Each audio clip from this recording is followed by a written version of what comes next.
Pressed tight into the shadowed seam of two brick walls, the creature looked no bigger than a house kitten.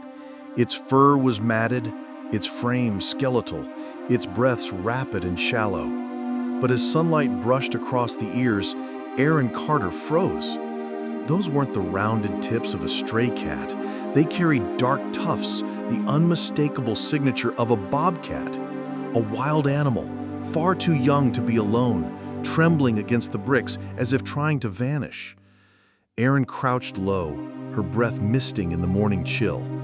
15 years of wildlife rescue had prepared her for many calls. But this was different. Every movement of the little body screamed terror and exhaustion. Every second it remained exposed risked hypothermia, predators, or collapse. This wasn't a simple stray. This was a life on a razor's edge, and the wrong move could end it before help even began. The Bobcat Kitten turned its pale green eyes up toward Erin, and what it did next stopped her heart. Instead of clawing or lunging, it pressed its tiny body forward, leaning toward the outstretched towel in her hands. It was no attack, it was a plea. A wild creature asking for warmth it should never have needed from humans. Erin's training shouted caution, but instinct whispered urgency. The October air bit through her jacket, and she knew cold would steal the kitten's strength minute by minute. Hypothermia was already in its trembling limbs, dehydration in its parched gums. Time wasn't measured in hours now. It was measured in minutes. Either she acted, or the desert morning would claim him. Erin steadied her breathing, leather gloves pulled tight, towel open wide. This wasn't about hesitation anymore. It was about moving before the chance slipped away forever. The kitten hissed weakly, a rasp that barely reached her ears. Erin lunged, swift but careful, wrapping the towel in one practiced motion. For a moment, claws flashed, tiny teeth snapped, fighting against the inevitable. But the fight was a shadow, already drained. The kitten twisted once, then sagged against her chest, its breath shallow, its body limp in surrender. Erin's arms tightened, not from force, but from a promise. She whispered reassurance, though she knew words meant nothing. Still, the sound filled the silence, and maybe, just maybe, the kitten heard comfort instead of fear. Behind her, store owner Hank Morrison hovered, eyes wide, asking if it would survive. Erin didn't answer. The truth was brutal. Survival wasn't guaranteed. Not yet. She was cradling a life dangling between worlds, and the only certainty was that every second counted from here. Erin hustled to her truck, the towel bundle pressed against her chest. She slid the carrier door open, carefully tucking the trembling body inside onto a fleece pad warmed with hot water bottles. The kitten pressed itself into the farthest corner, chest heaving, eyes never leaving hers. Erin started the engine, blasting heat through vents, and grabbed her field kit, fluids already warmed, gloves off, syringe ready. She slid the needle gently beneath skin, creating a bubble that would slowly rehydrate the fragile body. The kitten twitched but didn't fight. Too weak to resist, too desperate to stop. Erin's pulse raced faster than the truck's engine as she checked vitals. Heartbeat rapid, temperature dangerously low. She muttered updates aloud, as much for herself as the silent passenger. Every small step, a battle fought inside that fragile frame. Every mile now mattered more than ever. The Copper Canyon Wildlife Center sprawled across 20 acres of desert scrub, and Erin barely remembered the turns as she sped home. Her assistant, Maya, stood ready at the gate, gloves on, warming blankets in hand. Together they lifted the carrier onto the triage table under bright exam lights. The kitten curled tighter, ribs ridged, paws raw and abraded. Erin's practiced eyes caught it immediately. Those pads weren't worn from alleys or asphalt. They carried desert grit, miles of it. Somehow, this starving baby had traveled far before collapsing behind a hardware store. Maya glanced up, worry in her face, but Erin didn't answer. She was already placing a stethoscope against the fragile chest. The heart raced, fluttering in uneven beats. "We stabilize first," Aaron whispered. "Warmth, fluids, patience." That was the order. She refused to let fear write the ending here. 1 hour later, warmth returned faintly to Valor's ears, but his strength hadn't followed. Aaron prepared the formula bottle, warmed exactly to body temperature, tested against her wrist. She touched the nipple to his mouth. He turned away, clamping his lips. Aaron tried again. He whimpered, weakly pawing at the towel. She backed off. Force could drown a cub this fragile. Instead, she whispered, "Not now, later." Maya frowned. "He needs nutrition." Aaron nodded, but she knew. Fluids first, patience second. Wild animals often refuse the first offering, fear outweighing hunger. Aaron covered him again, sliding the heating pad closer. The sound of the storm outside rattled the rafters, but she focused only on the faint, uneven rise and fall of his chest. He had chosen survival once by leaning forward. She would give him every chance to choose again. Hours bled into night. Aaron tried again, bottle angled just right, formula warm, towel snug. This time, a pink tongue flickered across the nipple, tentative, then a second lick. Suddenly, instinct roared back to life. The kitten latched, sucking desperately, draining ounces as fast as Aaron could tap the bottle. Tears blurred her vision. She whispered encouragement, her voice trembling with relief. Each gulp was a victory, each swallow proof that life still clung inside this frail frame. Maya scribbled notes, calling out intake numbers. Aaron ignored them. All she saw was the spark in those pale green eyes, flickering from fear toward hope. When the bottle emptied, Valor sagged into the towel, belly distended for the first time. Aaron pressed her hand against his side, feeling steady breaths. Tonight, at least, the battle tilted toward life instead of loss. Maya capped her pen, writing the name on the intake sheet, Valor. She glanced up, smiling faintly. For what it took to fight this long. Aaron said nothing, but in her chest, the name fit like truth. Valor stirred in his blanket, eyes half-lidded, but when Aaron leaned close, he purred, a sound wild bobcats rarely shared, even in care.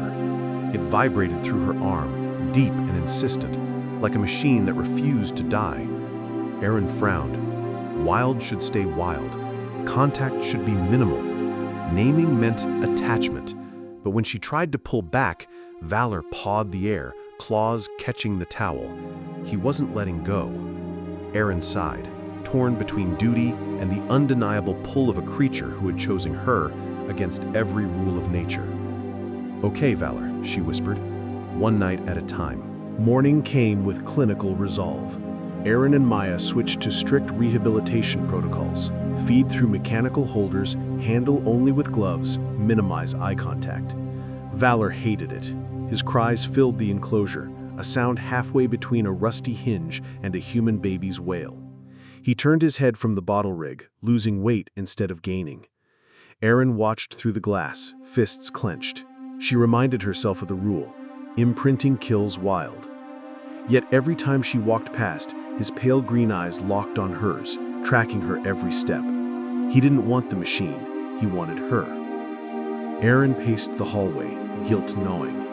Every decision was a battle, science against compassion, training against instinct. She closed her eyes and told herself she'd hold the line. But in her heart, she already knew this kitten was rewriting the rules. 2 weeks later, Valor made his choice clear. Aaron had secured him in the side pen while cleaning the enclosure, or so she thought. A faint click sounded. Before she could react, weight landed on her shoulders. Claws pressed gently, not piercing. A heavy purr vibrated against her neck. Aaron froze, then realized he wasn't attacking, he was hugging. Valor's thin legs wrapped around her shoulders, his face pressed into her hair. Maya gasped from the doorway, laughing in disbelief. He figured out the latch. Aaron's heart raced. Training manuals warned of this exact danger, imprinting so complete that wildness dissolved. She should have pushed him off, corrected the behavior, re-established barriers. But her arms rose instead, holding him steady. His purr thundered against her chest. In that moment, Aaron realized This was no ordinary rescue. This was a crossroads. 2 weeks after the hug, Erin faced her first outside test. A state wildlife inspector arrived, clipboard in hand, eyes sharp as hawk talons. He circled Valor's pen, jotting notes as the young bobcat trailed Erin from behind the mesh, never taking his gaze off her. "Too tame," the inspector muttered. "This one may never go wild again. That's a liability." Erin's chest tightened. She knew the protocols, knew the risks of imprinting. But when Valor pressed his paw against the glass as she turned away, her heart overruled her training. The inspector's warning echoed, but Erin only saw the kitten who had chosen her, who survived because of her. "You'll need a decision soon," he said flatly. Erin nodded, though she knew the decision wasn't coming from her head. It was coming from the bond already forged in silence and touch. The inspector gone, Erin returned to her rounds, fighting doubt. She bent to change Valor's bedding when he rose onto hind legs again, wrapping paws around her arm. His purr shook the air like a vibrating motor. Maya snapped a picture, whispering, "This isn't rehab, it's love." Erin frowned, but didn't pull away. Instead, she let Valor hold on, watching his gaunt frame tremble with effort, yet refused to let go. She thought of all the orphans she'd raised, hawks, fawns, raccoons, and how every single one had clung to survival, but never to her. Valor was different. He wasn't just surviving, he was reaching, choosing trust where instinct should have screamed fear. Erin stroked his ears gently. The truth pressed heavy. If she hardened her heart now, she might save the wild. But if she didn't, she might save him. Days later, the second hug turned into a wildfire. Maya uploaded a short clip of Valor climbing into Erin's lap, pressing his face into her neck, purring like thunder. Within hours, the video spread beyond conservation circles. By morning, millions watched a wild bobcat hugging a woman as if she were his mother. Donations poured into the Copper Canyon Wildlife Center. Calls came from news outlets, magazines, schools, begging for appearances. Erin tried to stay focused on protocols. He was still fragile, still learning, but the flood of attention made it impossible to hide the truth. Valor wasn't just another rehab case. He was becoming a symbol, and symbols change rules. Erin watched him sleep, belly rising and falling with steady strength. To the world, he was a miracle. To her, he was still just a fragile baby who almost didn't make it. With fame came conflict. A group of conservation purists wrote sharp letters. Bobcats must remain wild. Imprinting is failure, not triumph. They warned Erin that Valor's story would encourage dangerous misconceptions. Erin read each word in silence, guilt gnawing. She had taught those same lessons for years, but then she glanced into the nursery. Valor perked up at her presence, trotting clumsily toward her, paws oversized, tail flicking like a kitten's. He rose on his hind legs, stretching for her shoulder. She lifted him, heart softening against the judgment of strangers. "What would you have me do?" she whispered, stroking his head. Releasing him into a wild he couldn't survive? Or deny the bond that had already saved his life? The questions hung heavy, but the hug that followed was its own answer, vibrating in her chest with certainty. Determined to try, Erin built challenges for Valor. Suspended bait, climbing posts, hidden food puzzles.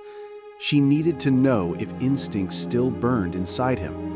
At first, his leaps were clumsy, his pounces awkward, but each day he grew stronger.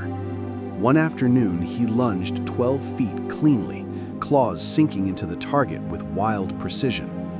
For a breath, Erin's hope soared. Maybe he could still be wild. But as soon as the task ended, Valor bounded straight to her, rubbing his head against her knees, purring, demanding his embrace. The test results were clear. Instincts remained, but they weren't his anchor. She was. Erin sighed, torn between pride and dread. Valor wasn't failing, he was thriving, but thriving in a way the wild would never understand. His hug wasn't just affection, it was proof of where he truly belonged. Hope took another blow during a routine vet exam. Dr. James placed the ultrasound probe against Valor's chest, his brow furrowing. "Minor congenital defect," he explained gently.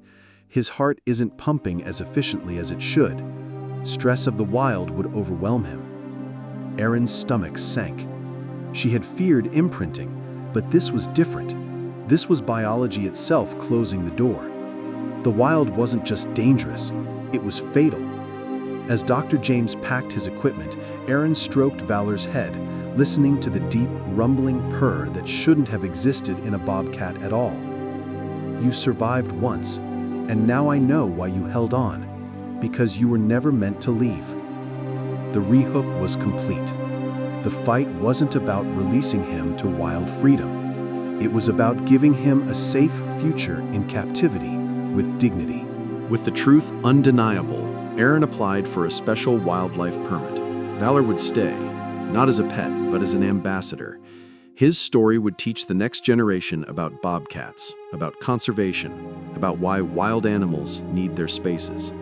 The first school group arrived, wide-eyed children pressing against the viewing glass as Erin spoke. Valor bounded onto his perch, ears pricked, eyes bright. Then he rose, wrapping his legs around Erin's shoulders in his signature hug. Gasps filled the room. Erin smiled faintly, not for the cameras, but for the message. This hug was more than affection. It was survival transformed into trust. To every child watching, it was unforgettable. And to Erin, it was proof that even when fate reroutes a life, that life can still serve a purpose greater than itself. Valor had found his role. But not everyone celebrated. Wildlife boards questioned the ethics. This sets a precedent, they argued.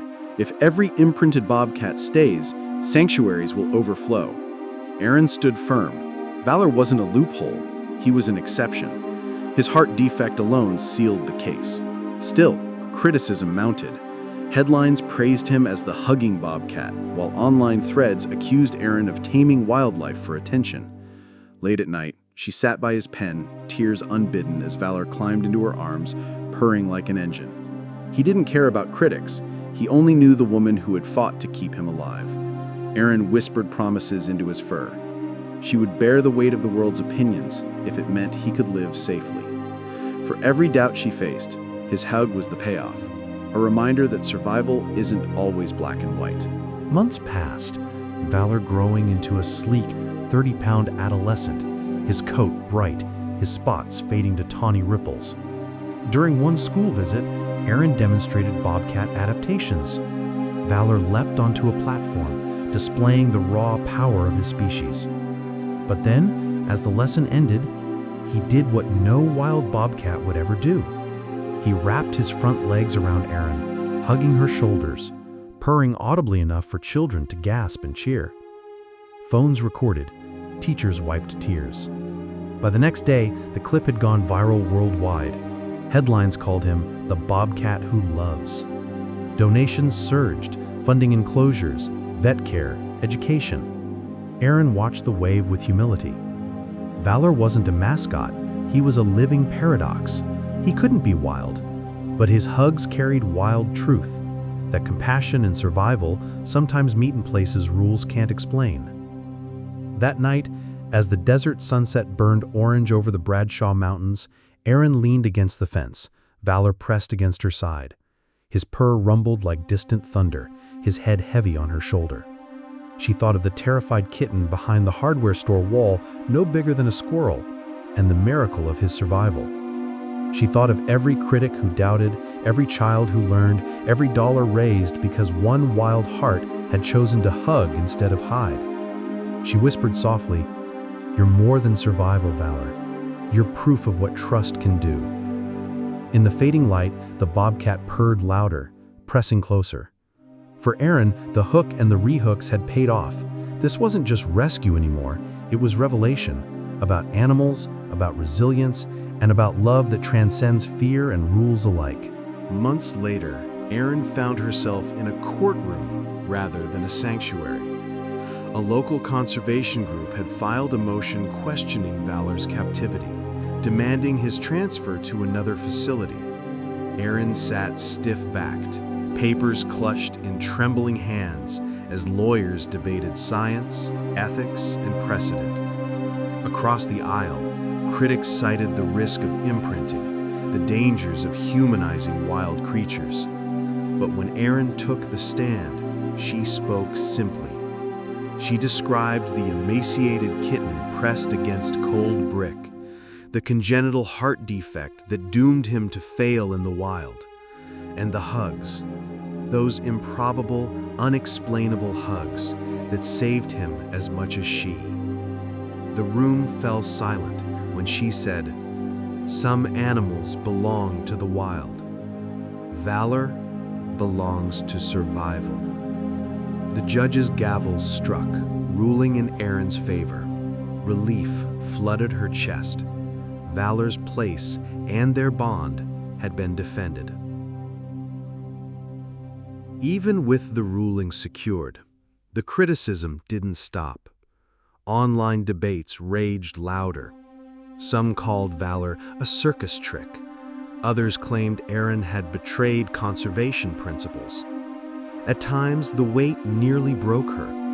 But every morning, Valor was there, greeting her with a chuff, wrapping his legs around her shoulders, pressing his face into her neck. That simple act was the rehook that critics could never undo. Cameras might misinterpret, debates might rage, but in that hug, Aaron found her truth. She shared these moments during school visits, reminding children that Valor wasn't a pet, wasn't a show. He was a survivor teaching survival. Each embrace, recorded and replayed, became its own payoff, proving that compassion has power even when rules falter. Aaron realized she couldn't change every critic's mind, but she could change the hearts of those willing to listen. By his first birthday, Valor had grown into a powerful 35-pound bobcat. His muscles rippled as he leapt with startling grace, his spotted coat gleaming under the Arizona sun. Yet with every show of strength came the same pattern. He bounded back to Aaron for his embrace, pressing close, purring deeply. For visitors, it was mesmerizing. For Aaron, it was grounding. She no longer questioned whether she had failed conservation rules. Valor's very existence was proof of adaptation. The wild could not have kept him alive, but here, in this strange limbo between natural and nurtured, he thrived. Aaron smiled as children gasped at his leaps, then softened as they watched his hugs. Valor wasn't teaching them to tame the wild, he was teaching them to respect what was fragile, to protect what could be lost, and to treasure every second of resilience. Frank Morrison, the old hardware store owner who had made the first call, returned one quiet morning. At 80, his steps were slower, but his eyes lit up seeing the bobcat he once found no bigger than a squirrel. Valor recognized him instantly, trotting to the edge of his enclosure, ears twitching. Then, in a gesture that startled Aaron, Valor rose and pressed his body against the glass closest to Frank, as if remembering. Frank chuckled, tears glinting in his weathered eyes. "Well, I'll be," he whispered, hand trembling against the barrier. "From the alley wall to this." Aaron stood beside him, struck by how far the journey had come. Frank shook his head softly. Courage isn't about claw or tooth. It's about choosing to trust again. Valor's hug with Aaron moments later felt like the perfect echo of Frank's words. Not long after Frank's visit, Valor collapsed briefly after a playful leap, his sides heaving. Panic surged as Aaron rushed to his side, calling Dr. James. The vet's diagnosis confirmed what they feared. The heart defect was progressing. Stress and exertion had triggered the episode. Aaron's chest tightened, tears threatening. She stroked Valor's ears as the vet explained adjustments. Less strenuous activity, controlled demonstrations, careful monitoring. That night, Aaron sat by his pen, Valor curled against her shoulder, purring faintly though his body trembled. "You don't have to be wild," she whispered. "Just stay." It was the cruel twist. His body was fragile, but his will unbreakable. And it became a deeper rehook.